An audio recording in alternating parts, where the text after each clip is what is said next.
En varios lugares de varios países del mundo encontré el mismo cartel. Me llamó mucho la atención ese cartel que estaba en los aeropuertos, en las estaciones de autobuses, en las estaciones de trenes, en todos lados, un cartel que decía "se busca". Y como me llamó la atención, lo copié. Y ya que lo copié, lo leo. Se busca. Peligroso sujeto fuera de la ley, matrero errante, vago y mal entretenido, sus hambres insaciables y su incapacidad de obediencia lo han hecho autor de numerosos delitos de alteración del orden y estupro de las reglas. Predica las virtudes de la locura y suele despistar a sus perseguidores viajando a bordo de una oreja en la oscuridad sonora y volando en los ojos que sueñan abiertos. Se le han comprobado más de 7 vidas, 100 pies y 1000 lenguas. Responde al nombre de Fernando Birri, pero se llama también con los nombres de todo el gentío que lleva adentro. Se advierte a la población que el fugitivo está habitado por una turbulenta banda de cómicos de la legua, magos, trovadores, buscavidas y malandrines. Se gratificará a quien dé cuenta de su paradero.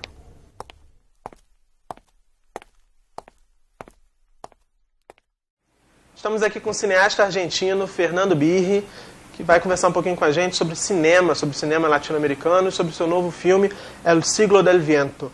Una transposición del ensayo de Eduardo Galeano, escritor uruguayo, que tiene el mismo título, El Siglo del Viento. Es el tercer libro de una trilogía y el título de la trilogía es Memoria del Fuego. De alguna manera, un poco sintéticamente, te diría que Memoria del Fuego y El Siglo del Viento intentan la recuperación de la memoria de la historia real de América Latina, previa a la llegada de Colón y compañía y posterior. O sea, es un ciclo muy completo, son, como digo, 3 libros. El primero se llama Los Nacimientos, es la América precolombina. El segundo se llama Los Rostros y las Máscaras, y son los años que siguen a esto, el 600, el 700, 1800. Y el último, El Siglo del Viento, es el siglo pasado, o sea, es el siglo XX. Y lo que quizás se puede decir para caracterizar todo este gran ciclo es que lo que Galeano cuenta y lo que yo intento contar en El Siglo del Viento es la historia no oficial de América Latina, o sea, es la historia real de América Latina. No es una historia hecha de héroes y caballos, o de héroes sobre caballos de cartón piedra, sino es la historia de la gente que realmente ha construido este continente con sus trabajos, con sus amarguras, con sus felicidades, con sus acciones, con sus sueños, enfrentados de algún modo a aquellos otros que también en este continente lo han deconstruido, que justamente creo que se puede decir en gran parte son los protagonistas de la historia o de las historias oficiales. E por que o senhor resolveu levar para as telas a vida de Miguel Mármol? Porque Miguel Mármol es el mejor ejemplo de, te diría, lo que podríamos decir con una frase de Frantz Fanon, los humillados y ofendidos de la tierra. Es decir, es una figura de un salvadoreño del pueblo, un hombre del pueblo, que tiene la virtud de morir 12 veces y resucitar 13. Es decir, es un personaje increíble, es un luchador, es un fundador de sindicatos, es un hombre de gran pelea cívica, digamos así, un hombre de una profunda ética revolucionaria que de alguna manera, sea Eduardo Galeano, sea yo en la película, asumimos como un símbolo de América Latina. Este continente tan castigado, pero al mismo tiempo con tanta reserva de resistencias.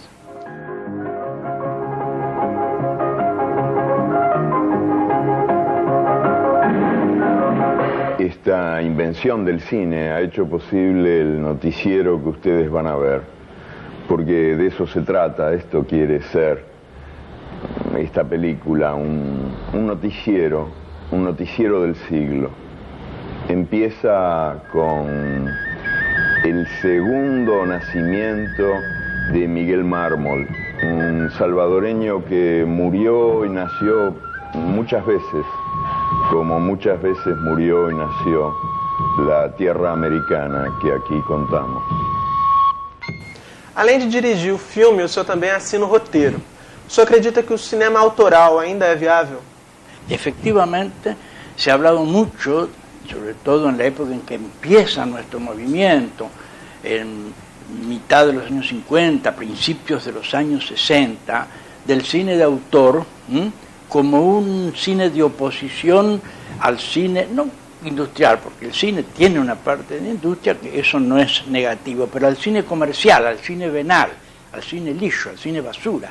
Entonces, de alguna manera, este cine de autor que se contrapone, generalmente está entendido como un cine de autor individual.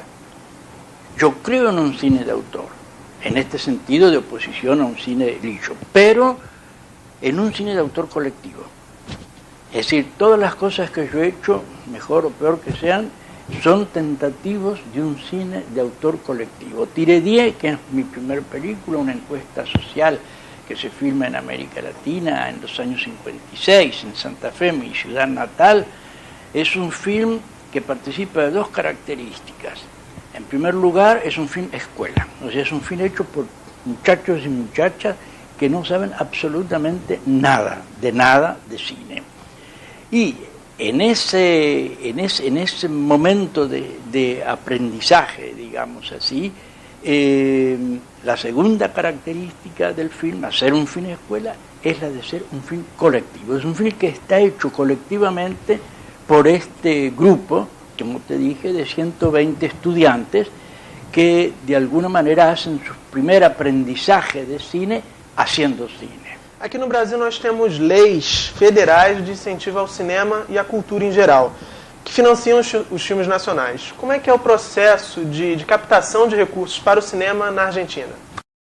Como tú dices, eso nace también en esos momentos en que nace la nueva ola del cine argentino, que es un movimiento que más o menos equivale al cinema novo brasilero, y que luchamos por ciertos principios que son más o menos comunes en el plano ideológico, político, casi diría también, ¿por qué no?, filosófico, por una identidad. En el plano económico, por lo que nosotros llamamos una recuperación de las pantallas para las cinematografías nacionales.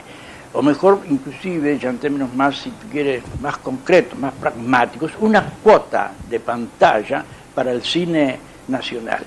Y esa cuota de pantalla es la que determina un introito, una cierta cantidad, una proporción, digamos así, de la taquilla, del ticket, del billete, que va a alimentar los fondos como para poder seguir produciendo otras películas. Explicado esto, no puedo tampoco quedarme callado diciéndote que una de nuestras grandes luchas es y pienso que seguirá siendo el que estas leyes se cumplan. Porque en general, por lo menos en Argentina, el cumplimiento de esta lei não está assegurado, não está garantizado. Certo. O cinema americano hoje é um grande gigante, né, que além de atrair o maior número de espectadores, também concentra o interesse das grandes distribuidoras internacionais. Na sua opinião, qual seria a solução para tornar o cinema latino-americano mais competitivo fora dos seus países de origem? Bueno, tú has dado inclusive la causa que complementa en parte, que nuestras películas no lleguen a nuestras pantallas.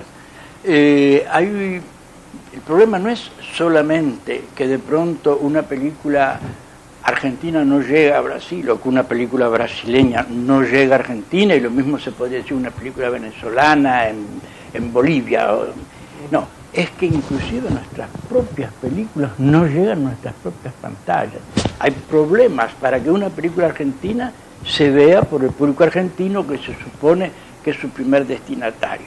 Y tu pregunta tiene que ver directamente con la explicación de esto, porque lo que pasa es que las famosas empresas supernacionales, supranacionales, en este caso específico, como tú lo dices con nombre y apellido, norteamericanas, son las que de alguna manera tienen el control de este mercado y por lo tanto ningunísimo interés en que otras películas, inclusive las del propio país, no digamos ya las latinoamericanas, pero ni siquiera las del propio país, puedan llegar a su destinatario primero, que es el público de cada país.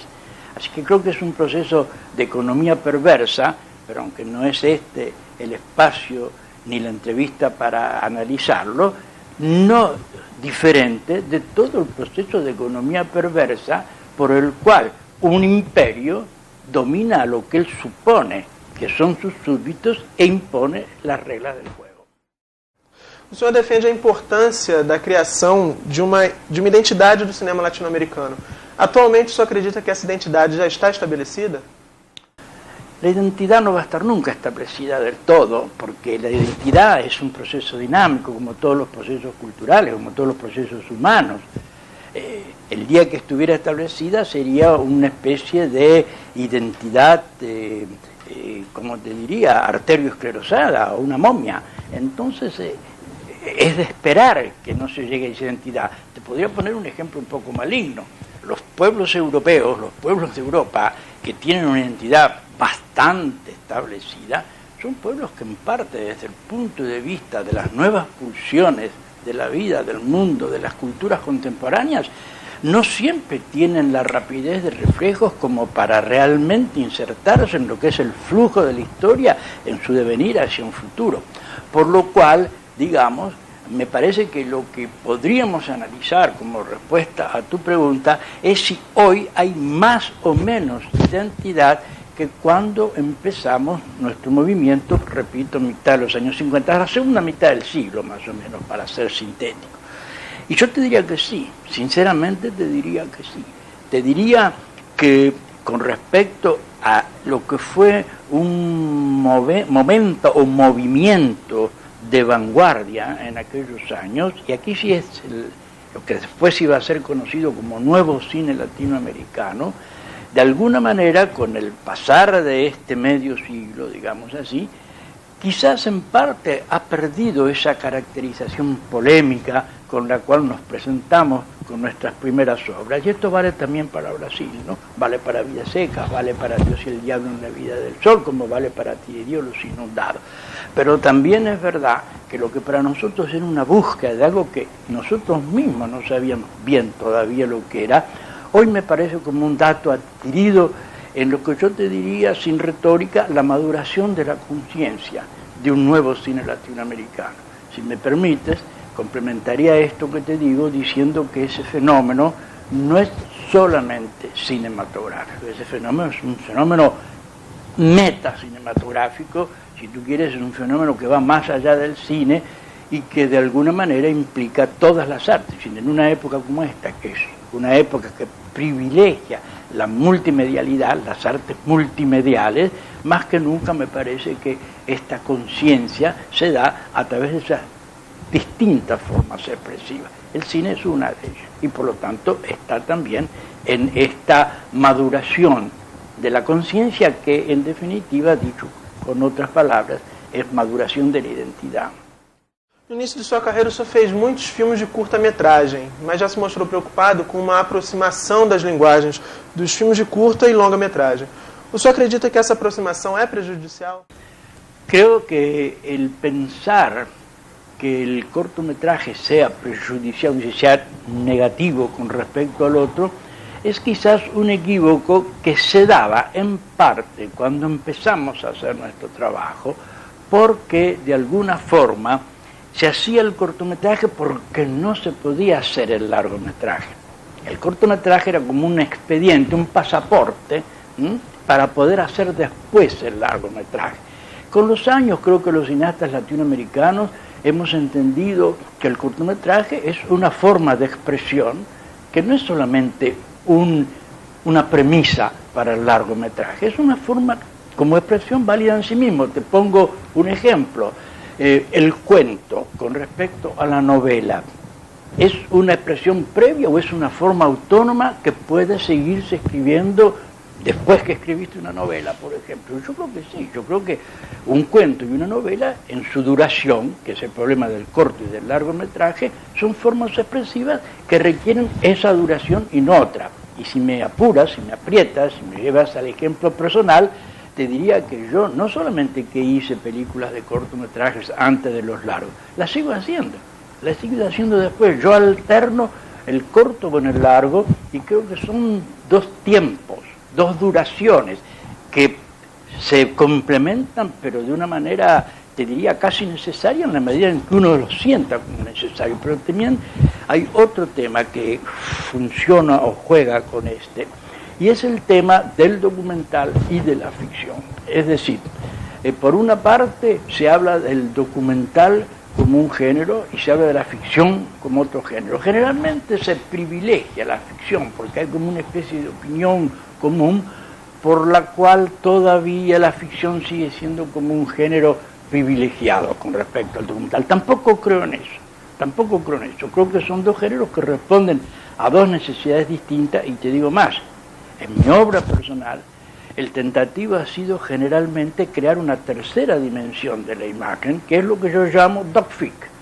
El DocFic, que además aquí en Brasil ha sido teorizado por Orlando Senna, por ejemplo, que fue director después de mí en la Escuela Internacional de Cine y Televisión de Cuba, la Escuela de Tres Mundos, América Latina y el Caribe, África y Asia. Hemos trabajado sobre esta especie de conjunción del documental, y de la fic, la ficción, para crear este nuevo género que es el docfic, que por otra parte es un género como que cada vez está más presente en las cinematografías de todo el mundo, como una tercera dimensión de la imagen, un 3D de la imagen, que responde también quizás a una visión del mundo donde los géneros tradicionales ya no sirven para expresar esta especie de caleidoscopio enloquecido que somos. Certo. O senhor diria hoje que os filmes de curta-metragem ainda são um espaço de experimentação, ou o senhor acha que não? Parece que es una concepción justa, pero un poquito superada por los acontecimientos.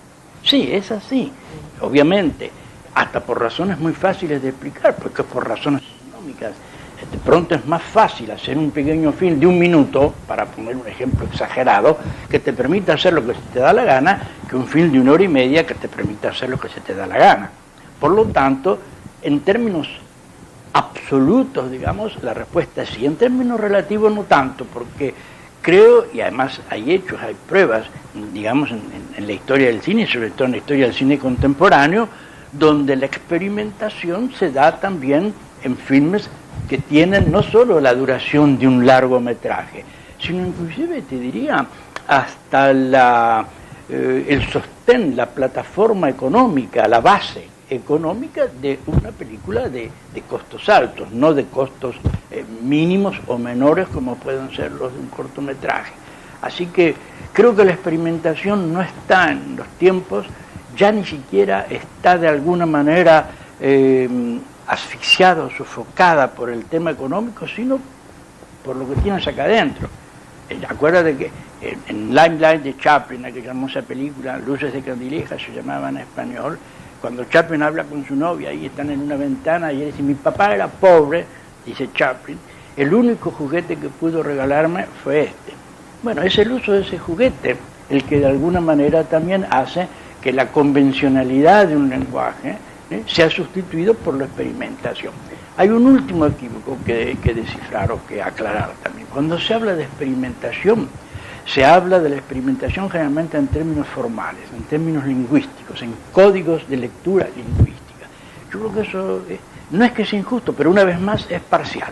porque cuando nosotros hicimos Tire 10, la película, la primera encuesta social que se filmó en América Latina, con ese grupo de muchachos y muchachas como te contaba antes, la película era una película experimental en el sentido más necesario de la palabra para nosotros, pero la experimentación, fíjate, fue una experimentación de sentido, porque tratábamos de mostrarle al país, tema de la identidad, una realidad que hasta ese momento había sido inédita, no porque no se pudiera ver, sino porque no se quería ver.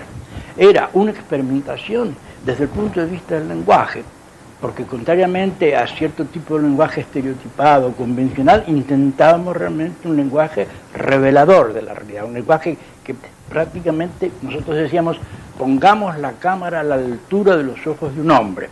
Esa era un poco la clave estética. Y era una experimentación, un experimento desde el punto de vista productivo, porque estábamos por primera vez en Argentina, en América Latina también, produciendo un film financiado por una universidad. Entonces, fíjate, el concepto de experimentación fue atacado, fue, digamos así, asumido en sus tres dimensiones, en una dimensión integral. Después el resultado, eso no toca a nosotros juzgarlo, pero digamos, el motor, el espíritu, lo que animó, digamos, esta aventura, porque fue una real aventura cinematográfica, foi justamente el de uma experimentação radical. E qual a importância que o senhor diria, o senhor falou desse filme experimental com pessoas que nunca tinham feito cinema antes, e qual a importância das escolas de formação de profissionais de cinema? O senhor tem envolvimento com essas escolas também? Mira, es verdad, yo fundé en Santa Fe en el año 56 la primera escuela de cine que una universidad latinoamericana se pudo permitir, con gran resistencia interna también. No hay que idealizar las cosas, no te creas que eso nació así de manera indolora, eso nació con mucha polémica, nació con mucha lucha, nació con mucha resistencia, inclusive en una universidad progresista, pero que tú sabes que hasta un cierto punto, porque siempre hay resistencia frente a lo nuevo. Por otra parte, cuando hicimos la escuela en Cuba, con Fidel Castro, con García Márquez, con los compañeros de nuevo cine latinoamericano, de alguna forma esa escuela también se propuso como algo, como un experimento. Yo definí la escuela de Cuba muchas veces como un experimento dentro de otro gran experimento que se llama Revolución Cubana, te lo digo así de clarito. Y realmente fue eso. Ninguno de nosotros pretendía ni pretende tener la verdad revelada. Nadie baja del monte con las tablas de la ley diciendo, primero esto es lo que hay que hacer. Intentamos todo lo que nosotros hemos hecho, no son más que tentativos, no son más que experimentos. Y justamente dentro de esta pregunta me parece que es necesario también recordarte y recordar a nuestros amigos que nos están escuchando que uno de los principios que teníamos en nuestra escuela es el derecho al error.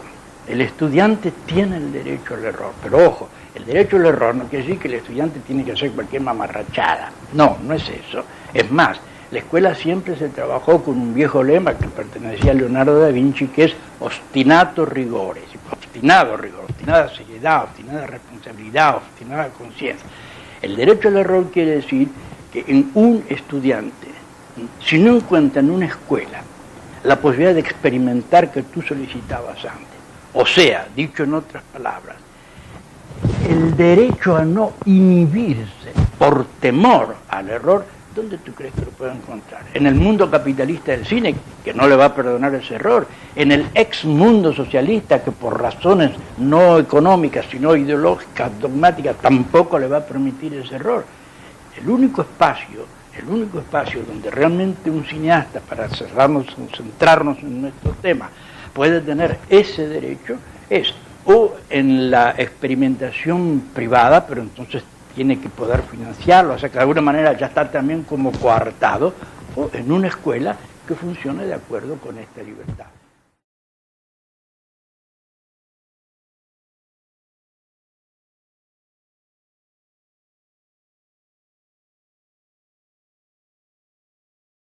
Voy a leer, sí, unas palabritas que tienen que ver con el derecho de soñar, con el derecho al delirio, a partir de algo que me ocurrió en Cartagena de Indias, hace ya algún tiempo, cuando estaba en la universidad dando una charla junto con un gran amigo, un director de cine argentino, Fernando Birri. Y entonces los muchachos, los estudiantes, hacían preguntas, a veces a mí, a veces a él, y le tocó a él la más difícil de todas. Un estudiante se levantó y preguntó ¿para qué sirve la utopía? Y yo lo miré con lástima, digo, uy, qué lío ahora. Y él contestó estupendamente, de la mejor manera. Dijo que la utopía está en el horizonte. Y dijo, yo sé muy bien que nunca la alcanzaré. Que si yo camino 10 pasos, ella se alejará 10 pasos. Cuanto más la busque, menos la encontraré, porque ella se va alejando a medida que yo me acerco. Buena pregunta, ¿no? ¿Para qué sirve? Pues la utopía sirve para eso, para caminar.